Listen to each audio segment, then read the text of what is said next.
bonsoir à vous. Je salue vos auditeurs. Est-ce que vous avez un mot à dire sur la situation politique, sur l'actualité politique de la Guinée? Ben, écoutez, je remercie déjà les auditeurs pour cette attention.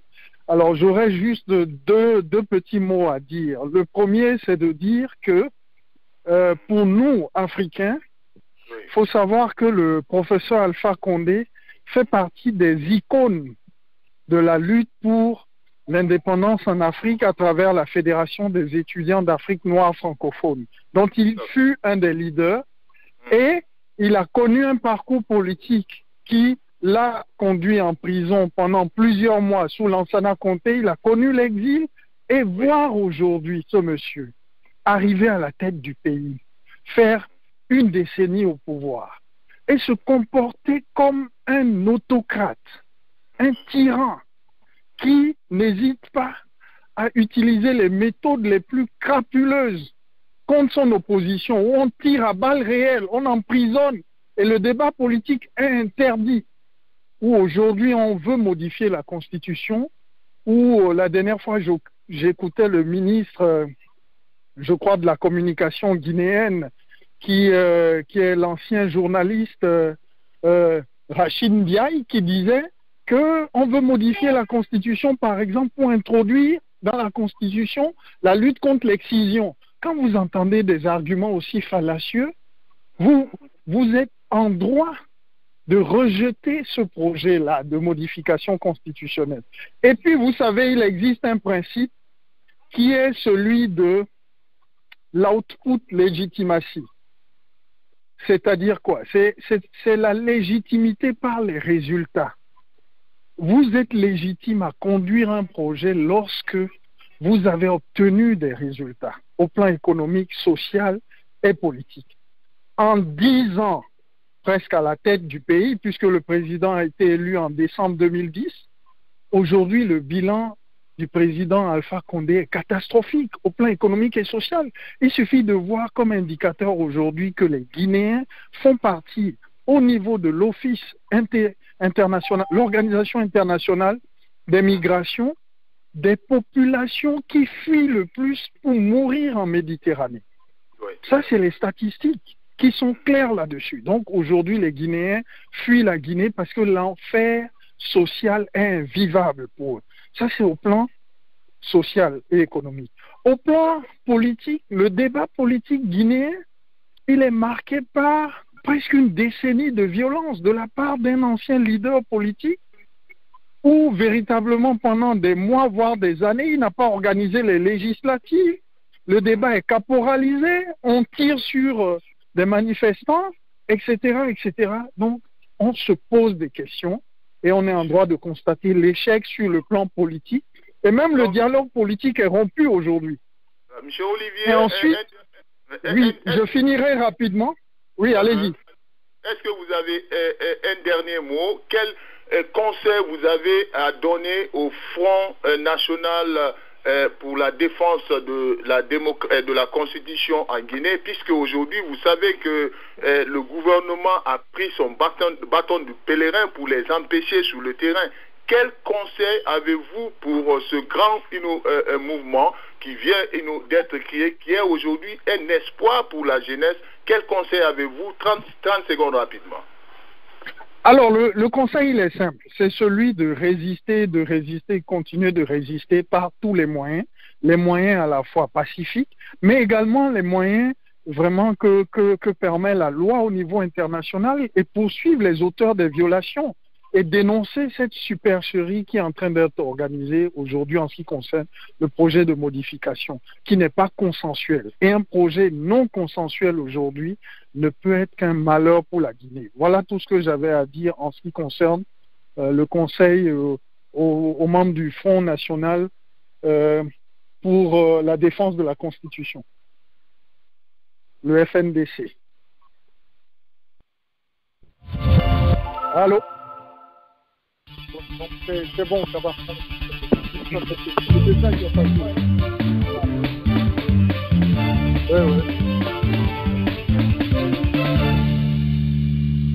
Ouais. Voilà, chers auditeurs, c'était M. Olivier. Voilà, c'était partenaire de ce grand mouvement du Front National pour la défense de la Constitution en Guinée. Alors, nous allons continuer avec M. Sidi Diallo. Alors, M. Sidi Diallo, c'est à vous l'antenne de satisfaire M. Iberosso Condé du Canada. Merci bien, merci M. Condé. Son inquiétude, elle est valable parce qu'aujourd'hui, le front a été mis en place en Guinée. Et voilà, subitement, il se démultiplie sur l'étendue du territoire d'abord et ensuite dans tous les pays où il y a des Guinéens à travers le monde. Donc, alors, ce qu'il faut retenir, c'est que le fait qu'il y ait beaucoup d'antennes du front, il y a une coordination. À chaque fois qu'une antenne est créée, on la relie à la base du front. Par exemple, l'antenne de la Belgique est directement reliée à la base, et les autres antennes également. Donc, il y a une synergie. Pour preuve, regardez les images. C'est-à-dire que le logo du front est le même partout. D'accord? Les slogans sont les mêmes partout. C'est-à-dire, et aujourd'hui, le front est même en train de créer une synergie pour fédérer l'ensemble des autres mouvements qui luttent pour la même chose. C'est pourquoi vous entendez dans les slogans du front, on dit Amoulamfé, Amoulamma. Il y a le mouvement Amoulamfé qui existe, d'accord? Et on va aussi voir les autres, les brassards rouges, les gilets rouges ou jaunes, tout ça là, parce qu'on parle de la même voix. Maintenant, au niveau de la communication, il n'y a pas de cacophonie. En plus, lorsqu'il y a eu une liste, c'est d'abord établir la responsabilité individuelle de chacun dans la commission de ce crime-là. Il vous souviendra qu'il y a quelques jours, M. Kaba Bachir, Moudjitaba et moi-même avions été contacter un très grand cabinet de la place pour déposer la liste la première liste de ces promoteurs du troisième mandat parce qu'on savait qu'il y aurait eu crime. Le président l'a prémédité, tous les ministres l'ont prévenu. Donc, alors, on s'attendait à l'affrontement parce que ce qu'ils veulent, ils le tiennent mordicus. Et ce que nous le refusons aussi mordicus. Donc, forcément, il y aurait affrontement. Et donc, ceux qui sont les promoteurs, c'est normal de faire la communication marche parfaitement bien entre... La communication marche parfaitement bien entre les antennes et la structure mère à Conakry, ça c'est un. Deuxièmement, le fait d'avoir mis la liste, c'est très bien parce qu'il ne sert à rien de venir dans la confusion et citer tout un gouvernement. Il y a certains membres du gouvernement qui ne sont pas en train de promouvoir le troisième mandat. Il y en a même qui sont opposés, qui sont même pressentis être des futurs démissionnaires. Donc on ne peut pas dans la confusion. La communauté internationale a besoin d'avoir des choses précises, claires, nettes et tranchantes. Donc, on a établi une liste. Et cette liste, il y a d'autres qui ne sont pas guinéens. Alors, il a posé la question, pourquoi des étrangers? Non, mais lorsqu'un Américain vient en Guinée pour essayer de partager une intelligence dont la résultante va être la commission d'un crime, on va le mettre dans la liste de ceux qui ont prémédité ce crime-là, qu'ils soient japonais ou congolais ou zaïrois. Ce n'est pas leur origine qui nous importe, c'est leur acte par rapport à la forfaiture qui est en train d'être commise. Voilà pourquoi on a mis les étrangers. Ça n'a aucune autre connotation. Il y a plein d'étrangers qui ne se sont pas mêlés et qui pourtant travaillent en Guinée et qui gagnent leur vie en Guinée, mais puisqu'ils ne se sont pas mêlés de cette entreprise, mais ils vont y rester aussi longtemps qu'ils le voudront. D'accord? Mais on ne va pas les inquiéter, on ne va pas les mettre dans des listes. Mais tout étranger qui viendrait donner une intelligence, il est déjà, il est complice actif. Parce que la complicité active, c'est le fait de donner faits et moyens à celui-là qui doit commettre le crime. Et le gouvernement va exécuter l'esprit, l'intelligence criminelle que ces étrangers-là lui auront inspiré. Merci à vous, M. Diallo. Nous allons partir du côté de Londres, dire bonjour à Mme Ba ou bonsoir à Mme Ba. Mme Ba, est-ce que vous avez une question pour nos invités? Mme Ba Iliassou. Voilà, je crois que Mme Ba ne nous entend pas. Je vais partir du côté de Houston, dire bonsoir à M. Ba. M. Ba, bonsoir. M. Mohamed Ba, bonsoir. Bonsoir, monsieur. Comment allez-vous? Dieu merci, et vous aussi. Oui, ça va, ça va. Donc, nous avons le Front National pour la défense de la Constitution du côté de Bruxelles. Est-ce que vous avez une question pour M. Abakar Sidik Diallo et M. Kaba Bachir? Oui, j'ai une question pour M. Diallo à propos de ce qu'il a dit des mutineries du 28 septembre. Il a avoué que c'est des mercenaires qui étaient venus faire des crimes en Guinée. Comment est-ce qu'il a su que c'est des mercenaires, que ce ne sont pas même les militaires guinéens, même parce qu'on les a vus en tenue militaire guinéen? Ça, c'est un. Deuxièmement, qu'est-ce qu'ils ont envisagé pour faire une offensive ici à l'étranger? Est-ce qu'il ne faudrait pas commencer par manifester au niveau de nos ambassades, au niveau des écoles, des enfants, de ceux qui font la promotion de ce troisième mandat, ou bien nouvelle constitution, ou bien au niveau du travail même de tous membres, de toutes les personnes qui sont de la même famille, de ceux qui organisent cette coup d'État constitutionnel en Guinée. Et troisièmement, c'est pour les finances. Comment est-ce qu'on puisse contribuer pour le FNDC? Je reviendrai pour les commentaires après nous inviter. Merci. Merci à vous. Alors, M. Kaba, M. Sidik Diallo, c'est à vous l'antenne de satisfaire M. Mohamed. Merci bien, M. Ba, merci. Premièrement, je commence par votre fin, votre dernière question. Et pour les finances, veuillez contacter M. Kaba Bachir, qui fait partie également de la commission finances et qui font beaucoup de travail pour mobiliser les moyens qu'il faut pour qu'on puisse réussir les manifestations. Alors, côté manifestation et offensive, vous avez dit qu'est-ce qui est fait à ce niveau-là. Aujourd'hui, nous sommes en train d'organiser l'une des plus grandes manifestations en Europe. Probablement des Guinéens aussi au niveau international qui se tiendra à Bruxelles le 22 juin de ce mois. Alors, toute l'Europe doit se réunir et converger à Bruxelles pour pouvoir mener cette offensive-là. Et il vous souviendra que la Belgique est la capitale européenne, donc le mouvement est beaucoup plus significatif et à partir de Bruxelles aussi, là où le procureur du roi a une compétence universelle pour ce qui est des crimes, donc le ton doit être beaucoup plus donné à ce niveau-là. Et bien entendu, nous invitons aussi tout le monde dans tous les autres pays. Moi, au mois de juillet, je dois me rendre aux États-Unis et je vais aussi avec probablement M. Kaba Bachir. Nous allons renforcer également l'antenne du FNDC qui est là-bas et nous allons mener des activités concrètes auprès de tous les politiques, éventuellement les élus des États-Unis, des sénateurs et autres, pour faire passer les voix et pour obtenir aussi beaucoup plus l'appui des lobbying au niveau international. Alors, pourquoi on ne va pas manifester devant les familles des personnes, des promoteurs du troisième mandat? Vous savez, quelquefois, on n'est pas coupable des mêmes crimes que nos parents. D'accord? Et le crime est individuel.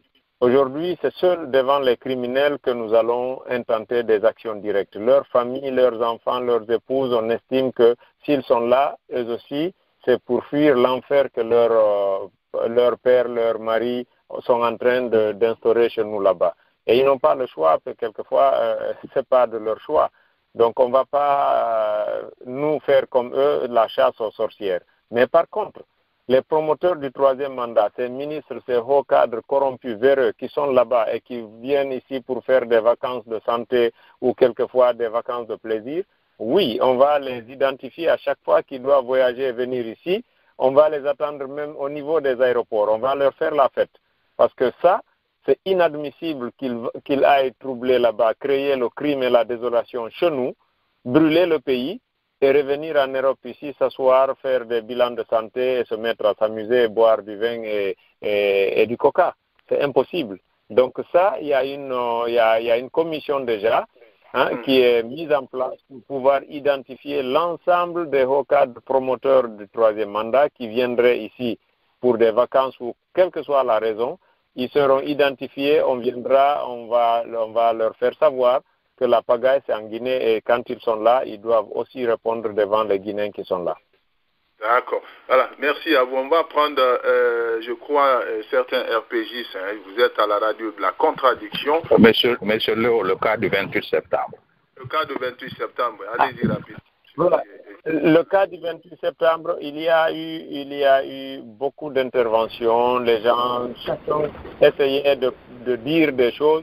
Mais ce qui est évident, c'est que l'équipe qui est venue tuer des gens au stade n'était pas de l'armée régulière guinéenne. Et ça, nous les avons par rapport à, comment on appelle ça, par rapport à certains documents des services de renseignement.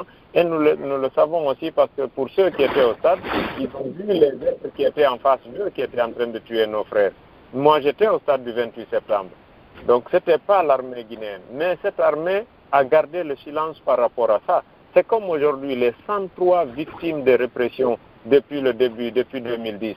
Aujourd'hui, la gendarmerie et la police, chaque corps sait ce que l'autre a fait en termes de nombre de victimes.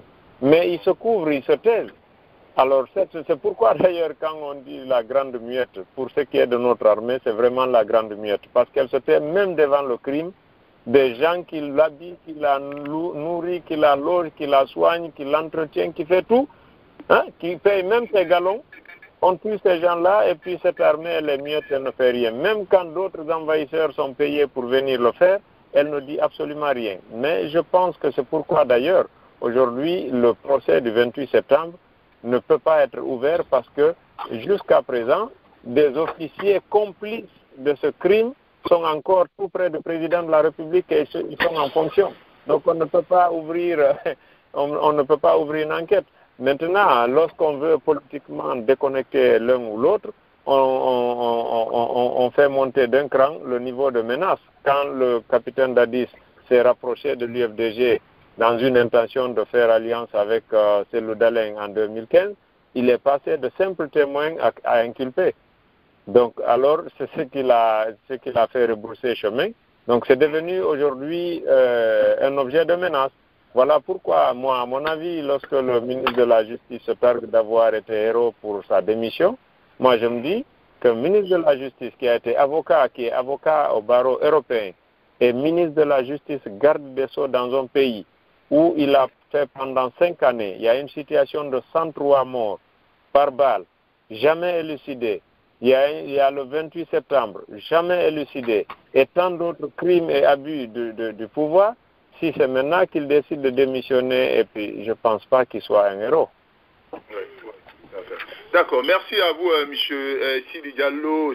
Chers auditeurs, Baka Sidi Diallo est membre du Front National pour la défense de la démocratie. Dans 15 minutes, nous allons pouvoir le libérer, voilà, ça fait 40 minutes, monsieur, nous sommes avec le Front National du côté de Bruxelles. Nous allons continuer à faire venir nos frères du Front, puisque nous sommes avec eux, mais nous sommes à la radio de la contradiction. Nous allons prendre M. Souleymane Sidibé, qui est membre du RPG, voilà, il est membre du RPG ou partisan du RPG Arc-en-Ciel, qui va poser une question ou deux à M.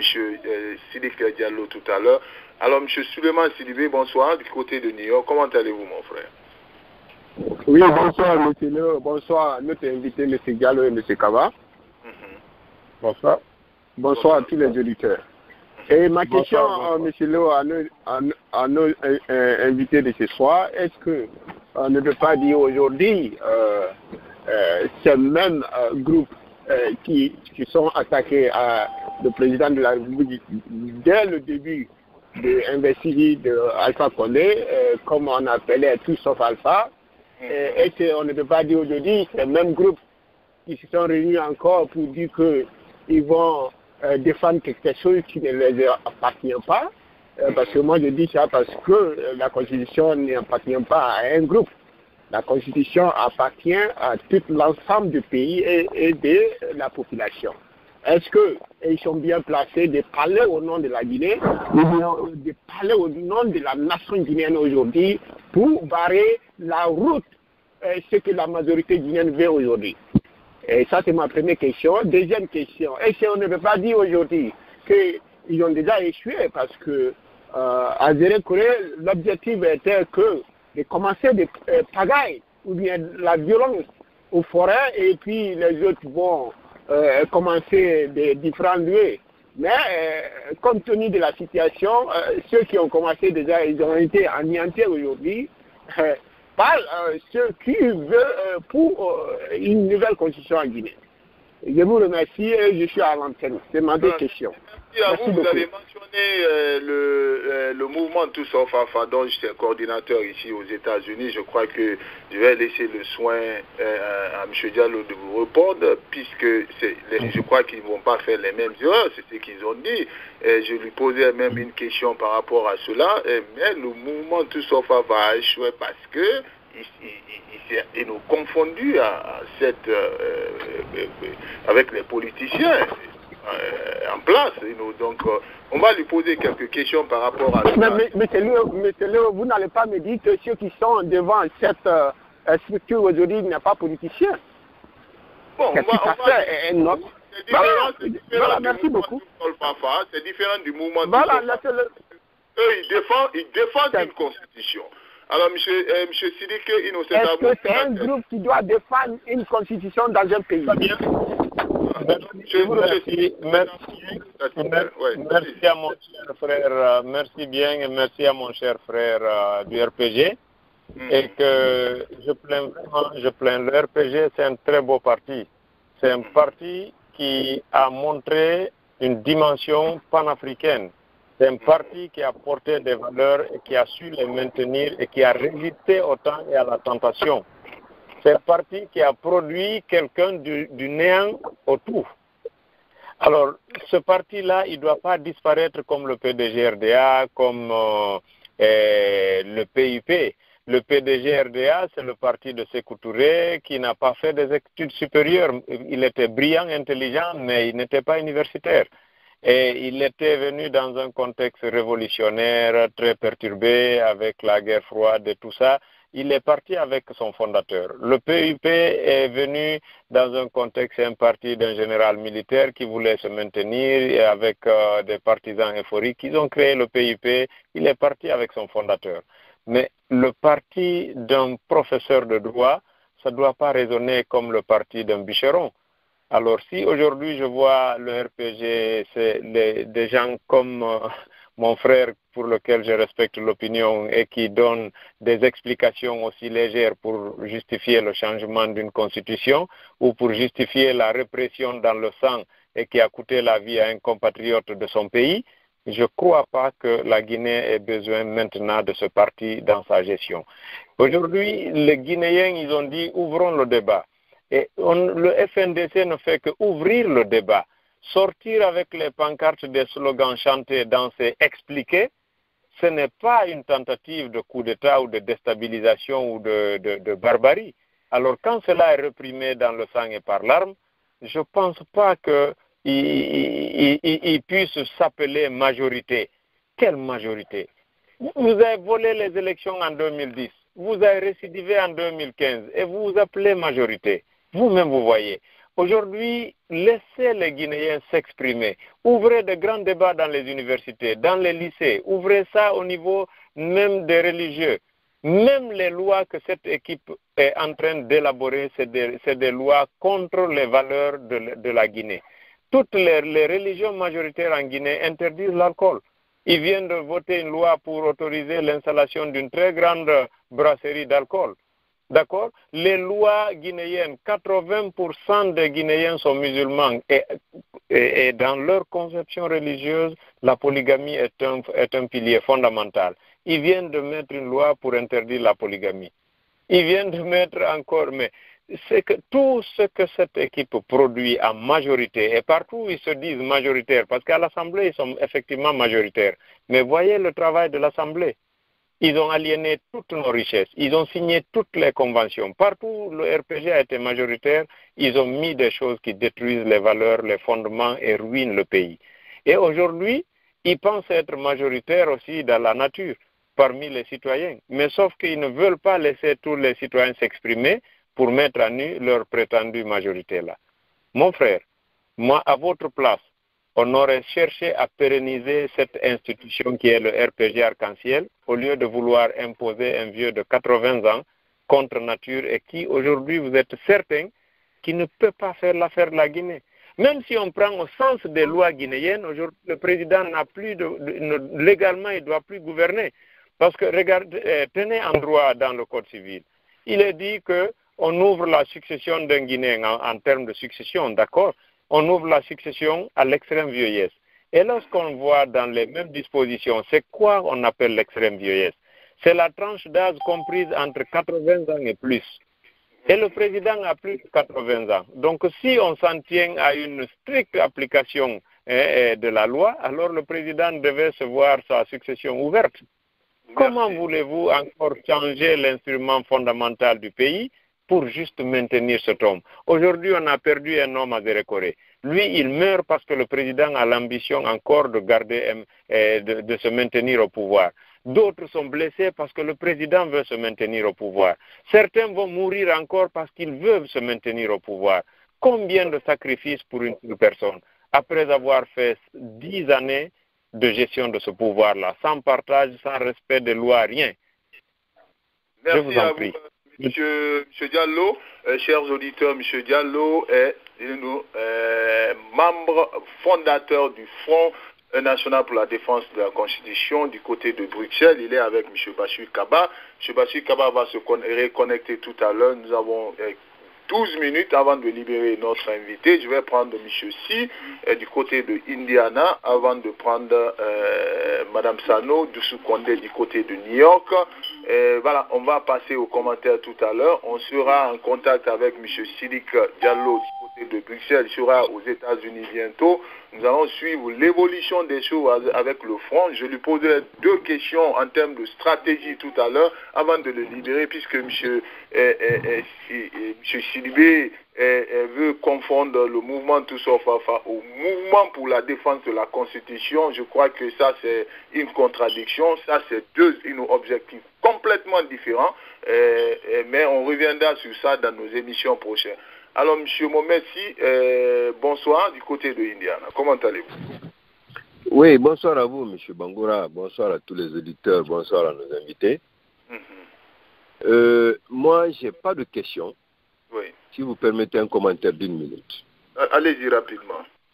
Voilà. Je voudrais d'abord rappeler à notre invité que Lansana Conté n'était pas le fondateur du PUP. Donc, le PUP n'est pas mort avec Lansana Conté. Mais ensuite, vous présentez M. Diallo comme étant un des membres fondateurs du FNDC. On a écouté le discours de M. Diallo. Ce n'est pas un membre du FNDC, mais c'est un membre d'un parti politique. J'ai pour raison de le dire, sa façon d'aborder les différents sujets, les différentes questions qu'on lui pose. Et en plus, je ne vois pas, puisqu'ils parlent déjà de crimes, en s'adressant ou en parlant de ceux qui soutiennent aujourd'hui, non pas histoire de 3e mandat, une confusion entretenue à dessein, mais ceux qui soutiennent l'idée d'une nouvelle constitution. Ils les traitent déjà de criminels. Je ne sais pas quel est le tribunal qui les a jugés et condamnés, et quel est le crime qu'ils commettent en exprimant un souhait ou un point de vue, bien que celui-ci soit contraire à celui des membres du FNDC.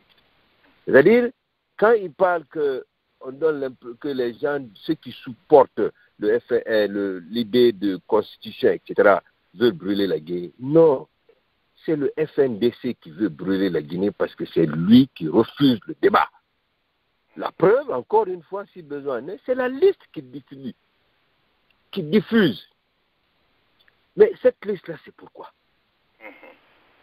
C'est-à-dire que c'est exposer les gens à la vindicte populaire. C'est ça aussi la vérité, qu'on se dise la vérité. Chacun a le droit de dire oui à une nouvelle constitution ou non à une nouvelle constitution. Ce n'est pas parce qu'on dit oui ou non qu'on doit être sur une liste. Mais pourquoi?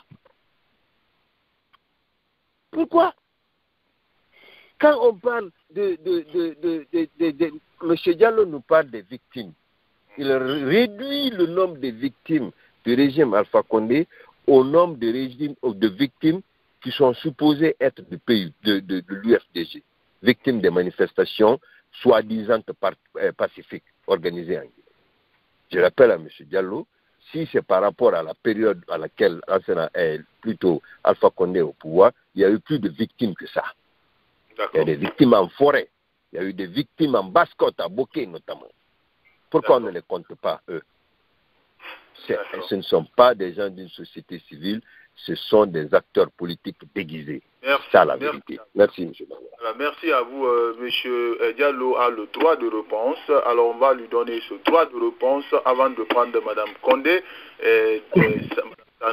du côté de New York, et puis on va libérer M. Diallo. Alors, M. Diallo, allez, c'est à vous l'antenne de ça. Vous êtes à la radio de la contradiction, hein, M. Diallo. Voilà, c'est comme ça se passe. Non, ça, moi, je suis très à l'aise lorsque je parle avec mes frères pour un sujet pour lequel on doit s'exprimer avec conscience et morale, pas avec cœur et partisanerie. Moi, je ne suis pas déguisé. Je suis président du parti UMP Guinée, Union pour un mouvement populaire, et membre fondateur, comme vous l'avez dit, du mouvement FNDC Bruxelles. Rien n'est déguisé, je n'ai jamais changé de personnalité ni de titre. Ici, j'interviens en ma qualité de membre fondateur du FNDC Bruxelles. Et le FNDC, c'est l'ensemble des partis politiques de l'opposition, des mouvements, des plateformes de la société civile et tous les Guinéens conscients et conséquents qui l'ont créé. Donc, il n'y a pas à dire si c'est politique, mais je pense... En fait, ce qui est ridicule, c'est quand les gens disent qu'un politicien est déguisé. Il est déguisé pour faire quoi? Je dis et je décline mes qualités à qui veut l'entendre. Bon, on passe à autre. Je trouve que pour un Guinéen qui vit encore dans ces nations civilisées, c'est lamentable que de soutenir l'idée de changer une constitution. Et je suis très bien content qu'il ait précisé, c'est pas modifier, c'est changer. Moi, je ne m'opposerai jamais à modifier une constitution. Je fais partie de l'organe constituant originel, donc le CNT, des membres de ce CNT qui ont rédigé cette constitution, et j'étais le rapporteur de la commission mère, la commission constitutionnelle. Donc, je ne peux pas m'opposer à ce qui est stipulé dans cette constitution. Mais on ne peut pas changer une constitution. Il y a eu des nations qui ont eu des motifs plus sérieux de changer la constitution, leur constitution. Mais pourquoi changer ce qu'on peut modifier? Pour quelqu'un qui vit aux États-Unis et qui dit ouvrons le débat pour changer la constitution de notre pays, je trouve que c'est vraiment lamentable. On n'a pas pitié du Guinéen. Moi, je vis en Guinée, je vis à l'intérieur de notre pays, je vois les gens, je vois ce qui se passe.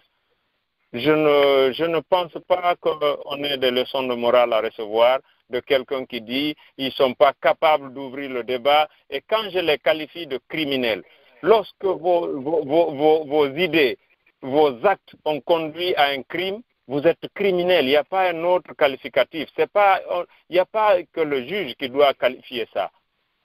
Le juge, il ne qualifie pas le flagrant délit, mais quand on vous prend en flagrant délit, vous êtes criminel. Donc, ils sont criminels. Aujourd'hui, il y a un mort à Zérékoré pour la même idée.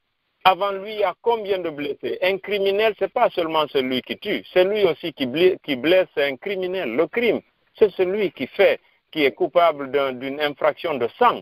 Et pire encore, que ce soit d'ailleurs de façon matérielle ou intentionnelle. Alors, quand je vois un Guinéen taper la poitrine, et c'est comme si, vous savez, ce matin, je parlais à ma fille. Elle fait la 4e année ici. Et je lui ai expliqué la situation de la Guinée. Je dis, comment je peux illustrer ça? Elle dit, mais papa, c'est comme si ces deux boxeurs, mais l'un a le poignet et le bras attachés, et l'arbitre est là, qui est en train aussi d'aider l'autre contre lui. J'ai dit, ok, alors notre pays vit ça. Le front, c'est le boxeur qui a les liens, les mains et les bras attachés, et contre un autre boxeur qu'on appelle le gouvernement, la mouvance et toute la racaille qui soutient l'idée. Et l'arbitre, c'est le président de la République et le gouvernement qui sont là, qui font semblant d'être neutres. Voilà la situation de notre pays. Si mon frère estime que c'est ça l'équité, c'est ça ouvrir un débat civilisé, c'est parce qu'il est assis aux États-Unis, c'est parce qu'il a sa famille couverte, protégée. Il n'est pas à Zérekoré, il n'est pas à Conakry. Et il a parlé des autres crimes qui ont été commis à Zogota, à Zaoro. Je suis d'accord avec lui. Mais je ne peux pas avoir la prétention de citer tous les crimes que l'équipe de M. Alpha Condé a eu à commettre parce que je ne suis pas un ordinateur pour mémoriser tout ça et restituer à sa volonté. Je cite entre autres les crimes qui ont été commis. Et je le remercie d'avoir rappelé tous ces autres crimes, tous ces autres crimes-là. Et je l'appelle à avoir le sentiment patriotique et de demander, quelle que soit la bonté, la qualité, la capacité d'un président américain. Ça fait plus de 200 ans. La Constitution, elle est une et unique. Elle n'a même pas connu 50 amendements. Et lui, il vit dans ce pays, protégé par ses lois, fortifié par tout ça là, ces efforts-là. Et lui, il soutient qu'on change une constitution dans son propre pays. Avec une éloquence comme ça, c'est lamentable. Je m'excuse, hein, mais je pense que... Monsieur Bangoura, je peux? Merci à vous. Je peux, Monsieur Bangoura? Bon, on est pris par le temps, monsieur Si. On va laisser Madame Sano poser la toute dernière question, monsieur Si. On va revenir aux commentaires tout à l'heure. Madame Sano, bonsoir, du côté de New York, comment allez-vous? Ça va et chez vous? Oui, ça va très bien. Alors, ce soir, nous recevons le Front National. Non, mais Léo, il ne faut pas perdre ton temps, je t'écoute, j'écoutais. Tu vois, je sais ce que tu investis pour connaître tes ennemis. Ne perds pas à répéter. Dès qu'on rentre, laisse les gens parler. Dès que tu reviens, tu perds ton temps. Vas-y, voilà, je n'ai pas le temps de tous ces reproches-là. Allez-y, posez-vous. Voilà, je ne pose pas de questions. Je ne pose pas de questions si vous me permettez. Allez-y rapidement. Voilà, je salue mon frère Diallo et mon frère Bachir Kaba. Félicitations à vous. Nous vous suivons de Lyon. Même ce Léo, tu sais, j'aime toujours te dire en privé que les Guinéens sont modélistes. Ça se confirme maintenant et tous les jours qu'ils font. Je voudrais qu'on ramène les propos de M. Si en 2010 contre, avec son parti NJR à l'époque contre M. Alpha Condé. Comment AB traitait Alpha de professeur et une fois qu'il est au pouvoir, il fera de lui ministre de l'Éducation et tout ce que vous pouvez imaginer comme ragout à l'époque. Alors quand je vois ce même Si venir aujourd'hui, malgré qu'il est mon frère, je le respecte, il est mon vrai frère. Venir parler d'un régime despote du XXIe siècle et apprécier ça. C'est bandit. D'abord, félicitations le FNDC d'avoir mis sur la toile du monde entier ces petits criminels économiques qui ont permis de rendre nos parents aujourd'hui mendiants, nos filles prostituées, nos fils drogués. Et les cabanos des hôpitaux de Conakry et de la Guinée remplis pour des gens désespérés. Je vous félicite. Et continuez. Vous allez mettre les 518 DAF, toutes ces petites femmes de joie qui sont en train de profiter d'un combat qui a pris 25 ans avec des morts. Je vous jure que le RPG a pu enregistrer au moins, pas moins de 1000 morts, dont l'un des plus assassins, Brahma Condé, aujourd'hui nous gère. Ceci dit en passant, moi je ne polémique pas, monsieur si quelqu'un de nulle part était venu, une vendeuse de cacahuètes à Sandervalia venait dire changeons la constitution, je l'aurais suivi. Mais ce n'est pas des voyous au col blanc. Je mesure mes propos. Donc moi, je suis agressif des fois parce que je me suis battu pour que la Guinée devienne ce qu'elle devrait être. Mais je ne savais pas que M. Alpha Condé était un petit président. Je le dis, hein. Je ne peux pas persécuter le pouvoir militaire. pendant 20 ans et me retrouver devant un président aujourd'hui qui ne contrôle même pas l'administration de Conakry. Ok? Donc, ceci dit, Monsieur Léo, ce n'est même pas... Moi, mon problème, ce n'est pas modifier la Constitution, changer la Constitution. Ce n'est pas ça mon problème. Mon problème, M. Diallo vient de dire qu'il était là au CNT quand il rédigeait notre Constitution. Là. Malgré qu'on la traite de tout aujourd'hui, elle a permis de mettre Alpha 2 fois au pouvoir. Toutes les institutions républicaines ont été installées avec ce